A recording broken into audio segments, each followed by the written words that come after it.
malakas na itulak ng hangin ng isang eroplano sa isang airport sa Amerika.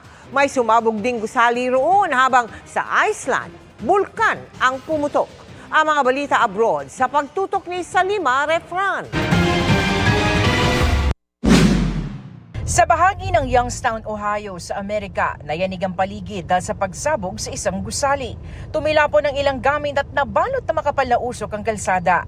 Ayon sa kanilang local media, 7 ang sugatan at 2 ang nawawala dahil sa insidente na posibleng dahil umano sa tumagas na gas. Patuloy namang nakikipag-ugnayan ang may-ari ng sumabog na gusali sa otoridad. Nagkulay pula't kahel naman ang paligid ng Reykjanes Peninsula sa Iceland dahil sa pagsabog ng isang bulkan. Nagbuga ito ng lava at usok na nasa 50 metro ang taas. Ito na ikalimang pagsabog ng bulkan simula nitong Desyembre at pinakamalakas sa loob ng 3 taon.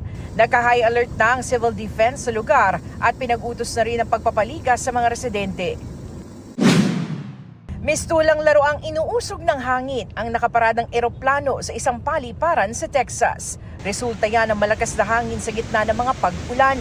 Dahil din dyan kaya nawala ng kuryente ang ilang residente sa lugar.